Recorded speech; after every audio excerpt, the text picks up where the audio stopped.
What's up, everybody? This is episode 90 of Talk Wrestling. Welcome to NoDQ.com and all of its little affiliates that we have over the World Wide Web. Thank you so much for watching the episode today. Big show today. We've got 10 of your questions again. An awesome DVD to review from Adam Molnar. He sent this in. And then the book review is a book of my choice. And I think you can probably guess what book it's going to be based on what I'm wearing. I bought it last week, and I wanted to share my thoughts on the book with you guys. So we'll get to that in a little while. For now, let's get to your questions. This is from Latuan Brown. Do you know what's going on with Nathan Jones? Last I heard, he was supposed to be joining Matt Morgan in TNA, but that was postponed due to a hit-and-run accident. With Nathan, other than the 3 matches he wrestled for World Series Wrestling about 4 years ago, I haven't heard anything about him. I guess there was some sort of accident where he got hurt and he was out for a while, and then when he went to make his comeback, it never happened. I don't know what's going to happen with him. I'd like to see him back. Nathan Jones he had a lot of potential. He did very well for himself. The brief time he was in WWE, he didn't get over a whole lot, but he made a very imposing presence when he was with the company. And I think that if he were to go to TNA and be with Matt Morgan and make a tag team of 2 skyscraper guys, that would be really cool to see. But I don't know. This one comes from Sean. You have said in previous episodes that WWE's program is really horrid right now, and I agree. But I was wondering if you think that it is worse than the slump they had in the mid-90s with all the stupid gimmicks, Max Moon, Damien Demento, etc. I may be biased because I began watching in the early to mid-90s, but I believe the product they are throwing at us now is worse and extremely stale. The thing with the early to mid-90s, the problem there was they were going through the whole steroid scandal, the steroid trial with Vince, and it was just not a good time for the company. They weren't having a whole lot of guys come in. A lot of their guys were leaving to go to WCW. Hogan, Savage, Piper, Nash, Hall, all those guys were leaving the company for bigger money and, bigger promises from Bischoff. Do I think it's worse now than it was back then? Gimmick-wise, no. The gimmicks now aren't as bad as they were. I mean, like you said, Max Moon, Damien Demento, Duke and Dumpster Drosy, all those characters. Those were just god-awful. I'll give you that. But the staleness of the product is worse now, by far, I believe. Alright, it is time for this week's book review. I've been looking forward to doing this since I bought the book last week, and I know people are going to say, oh, he's going to be biased because he's a Hulkamaniac and whatever. But Hulk Hogan, My Life Outside the Ring, and of course this one's special because it's signed. Anyway, had to show you that. A lot of people have criticized Hulk about this book for, making up a lot of stories, his ex-wife in particular. Has said a lot of it was, strictly drama for the book to sell. I'm not sure what to believe when I read the reviews, when I read the stories, when I read this, because we all know that Hulk is, if he's nothing else, he's a self-promoter. He likes to make sure he's over, he gets himself over. So it's hard to say whether the stories in the book are true. If they are true, whether or not they're true, to be honest with you, it's a very good read. I enjoyed reading the book. I bought it on a Tuesday in between classes last week and finished it by Thursday morning before I got it signed Thursday night. So, I found myself, drawn into the book and drawn into the stories very much more so than I did his book that he wrote when he was with Vince, Hollywood Hulk Hogan, his whole career story or whatever. Both of them are very good. This one, though, talks about stuff outside the ring, talks about stuff, that we didn't know about, and, whether or not it's true, it's still a good read. If you're a Hulk Hogan fan, you will be drawn into this book, and I recommend you go, pick it up at your local bookstore, go buy it from a friend, not buy it from a friend, borrow it from a friend and read it first. I'm sure Aaron wants to borrow my copy since he can take a look. Go check it out. Don't take my word for it. I know you guys like to take my word for things and go buy stuff based on recommendations, but with the Hulk book, you kind of have to read it for yourself, make your own judgment, because you're going to believe it or you're not going to believe it, and that's just the way it is. This one's from Nathan Campbell. How do you feel about the WWE movie brand? I thought the Marine was good even though I hate Cena, but a Marine sequel with DiBiase is just dumb.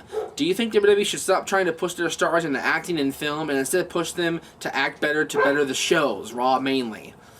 I would have to agree with you on that, Nathan. The WWE movies division is, you know, it was doing very well. See No Evil did very well for what it was, and the Marine did very well. I heard 12 Rounds did okay. I haven't seen 12 Rounds yet still. I'd like to see it, but it's just a matter of finding something that I don't want at the box office or don't want at DVD, that I'll pick 12 Rounds instead. But I do think you're right about the whole pushing their guys to act better on the shows as opposed to acting better in movies, because the corniness of the shows is bringing it down, and they're not pushing themselves across the screen better on TV and on Raw, on SmackDown, on ECW, on Superstars as they are in the movies. So I have to agree with you, Nathan. I'm going to butcher this last name, Michael, and I apologize. I'm just going to spell it out. I'll just do that. Churneftski.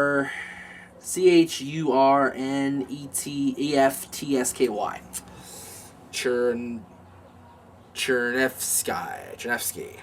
Sorry. I wonder what your favorite AJ Styles matches are from his days in TNA and Ring of Honor. I've never seen an AJ Styles Ring of Honor match. Let me start off by saying that. Never saw him in Ring of Honor, so I don't know what my favorite matches are from there. From TNA, my favorite match of his is the match they're doing the rematch of at No Surrender, whatever the hell the next one is, Turning Point. AJ versus Joe versus Daniels.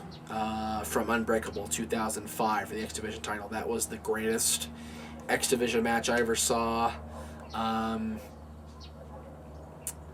Another AJ Styles match that is involved with TNA indirectly was a match title for the PWG World title and the TNA X Division title. AJ was PWG champion, and Christopher Daniels was TNA X Division champion. They had an hour-long Broadway draw for both titles. It was a Broadway draw, so neither man lost their title, neither man won a title. That was one of the best matches I've ever seen. Aaron was there for that one. He'll attest to how great that match was. That was one of the better matches I've seen live. And AJ and Daniels at PWG for the X Division and PWG titles, the hour-long match they had at Jason Takes PWG. Oh, okay. It was years ago, I know. It was like 4 years ago, but we were there. And that was a good match. Those are my two favorite.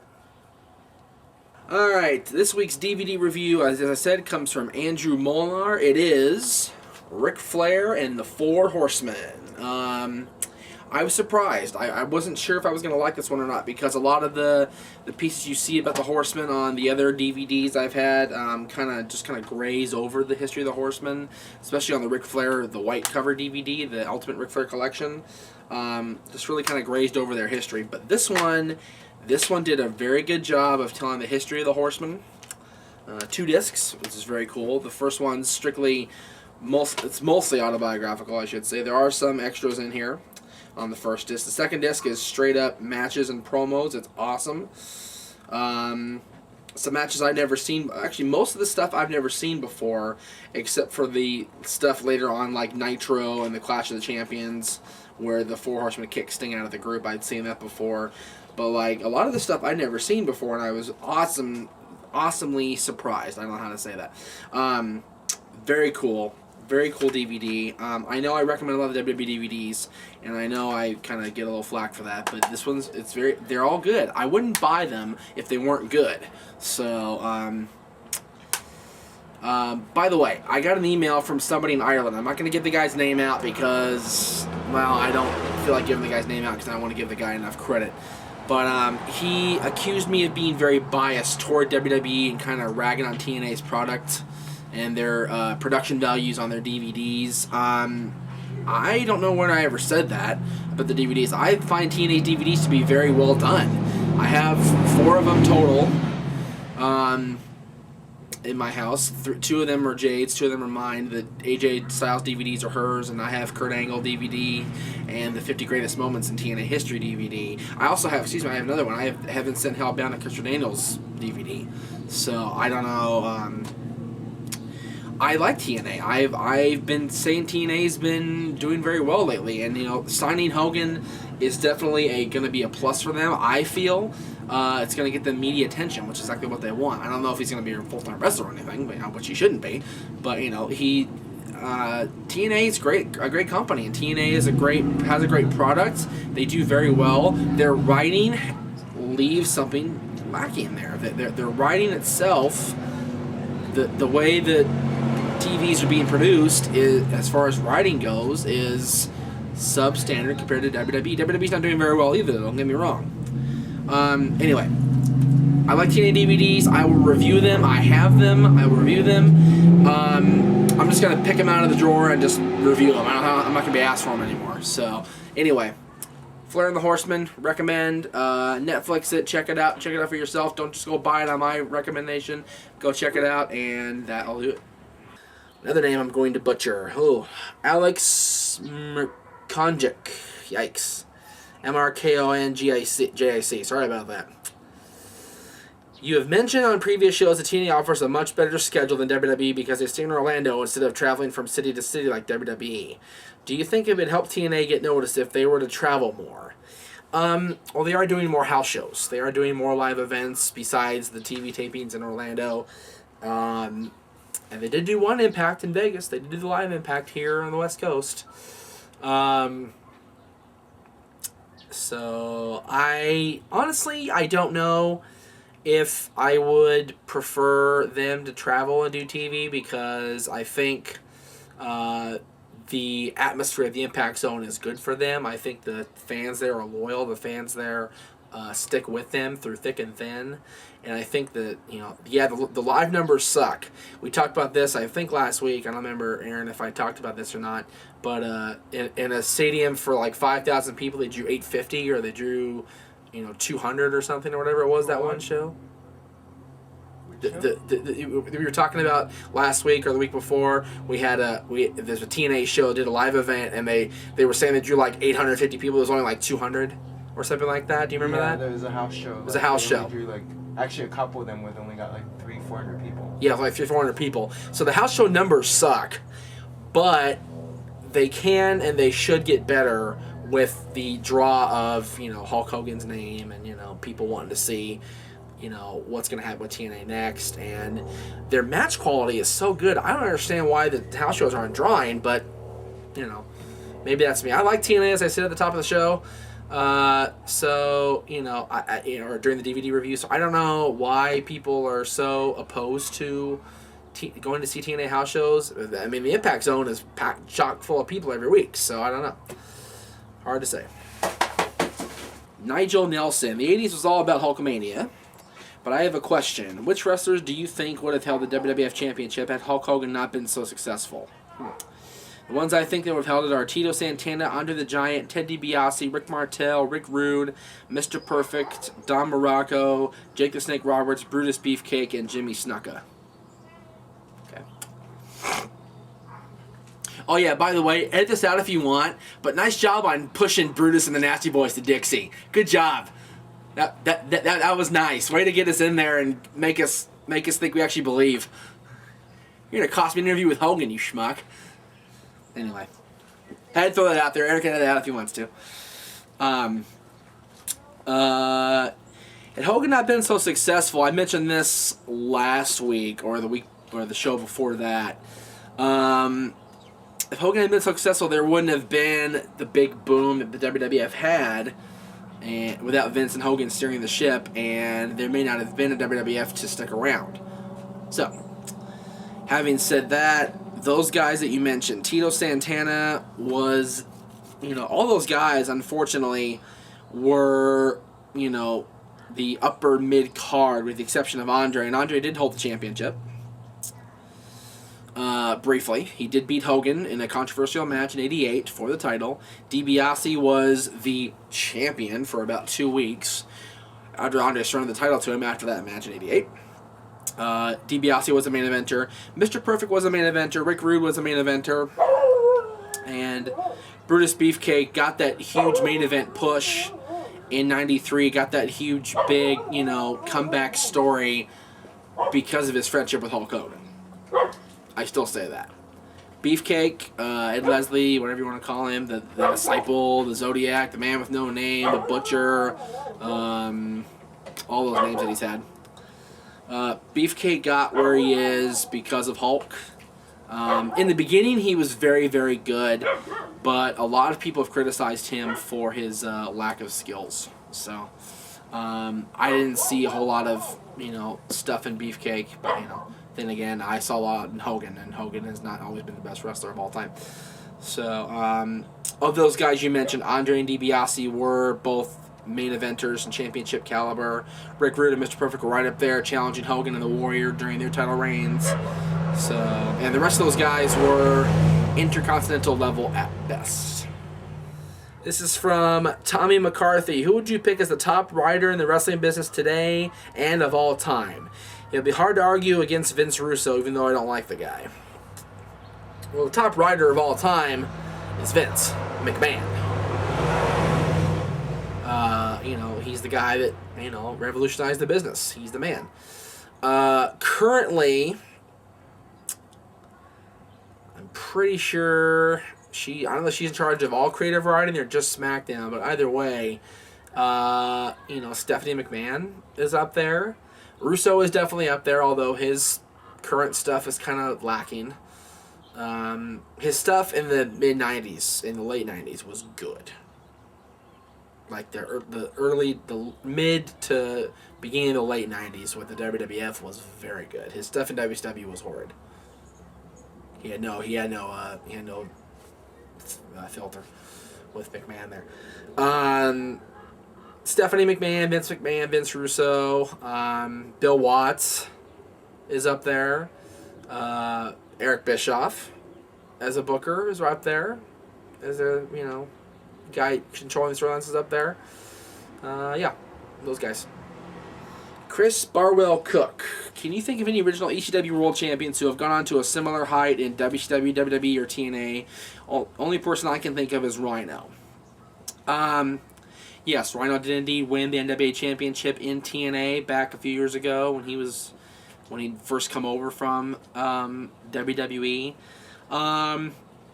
Taz, I would say, he never won the world title in WWE, but he became a megastar in the process of working for WWE and established himself, in my opinion, as the best color man in the business. Taz is a tremendous talent. Taz was great. Taz just got himself hurt and accumulated injuries. And it says something to me that Taz was such a big name that when Mike Awesome did what he did with the ECW Championship and jumped to WCW, the WWF sent Taz down, and the people just popped instantly. And so many people were talking about ECW that day, strictly because their champion was back, and he had come down as being a WWF megastar, multi-time hardcore champion, tag team champion, I believe once with Spike. Like I said, never won the world title, but he did become a megastar. The only other guy that reached that level in WWE, he was never ECW world champion, but he was longest reigning TV champion for 2 years. I'm, of course, referring to Rob Van Dam. He became the biggest ECW original in the history of WWE. He won both the ECW and WWE championships while in WWE, and he became the biggest thing to come out of ECW. So that guy, never ECW champion during the original ECW, but established himself as the biggest ECW original in history. Alright, this guy didn't give me a name, so I'm going to give out his email. barca112211@aim.com. If you were in charge of a pay-per-view for TNA versus WWE, what would your top 5 matches that you would want to see? Okay. Keep in mind when I say this, that this is going off current programming, number 1. And number 2, that these are my picks only. It doesn't mean that I think that TNA and WWE would actually book these. It's just something that I would want to see personally because I like the people I'm going to say. Okay? AJ versus Punk would be a match I want to see. I don't know if it happened in Ring of Honor or not, but I'd like to see it on a national level. As much as I don't like John Cena, I'd like to see him get in the ring with Samoa Joe and have Joe just kill him. So, Samoa Joe and John Cena. My two favorite tag teams in each company, Beer Money versus Jericho. And I know we saw this match a couple times in 2006, but I want to see it now that they're with separate companies. Kurt Angle versus Randy Orton. They're two of the best. And women, I want to see a women's match. I want to see the former Victoria, Tara, versus my favorite WWE diva, Mickie James. That's what I want to see. That's my picks. That's what I want to see. I'm sorry if you guys don't agree. That's what I want to see, okay? There you go. This is from Tyler McCord. Whatever happened to Wildcat Chris Harris? The last time I heard or saw him was when he went to his old independent promotion, the NWF. Just curious if you knew or have heard anything about what he's doing now. I personally think he can put the horrible Braden Walker character behind and continue his career. The only problem with continuing his career on a national level, from what I understand, is that he pretty much burned his bridge with TNA when he signed with Vince. He pretty much said, well, I'm with Vince now, so I don't need you people anymore. And TNA was the best thing that ever happened to Chris Harris. He and James Storm were the best tag team, arguably in TNA history. Although Beer Money, James Storm's new tag team, is right up there now. Team 3D's up there now. So Chris Harris kind of kicked himself in the ass and dug himself a deep hole that he can't dig himself out of, unfortunately, because he buried TNA and burned his bridge with them. So it's going to be very hard for him to get a job back there, and he's not going to work for WWE again because he was horrible. The Braden Walker thing was awful, and he had gotten bigger. He wasn't this lean guy that we saw in TNA. He was this big dude. It didn't look like Chris Harris at all. So I doubt very, very much that we'll see Chris Harris on a national level again. Alright, that's going to do it for episode 90 of Talk Wrestling. Thank you very much for watching. We appreciate your viewership. Again, we're over 10,000 already, but let's keep that number going along the track here. Let's keep rising and rising.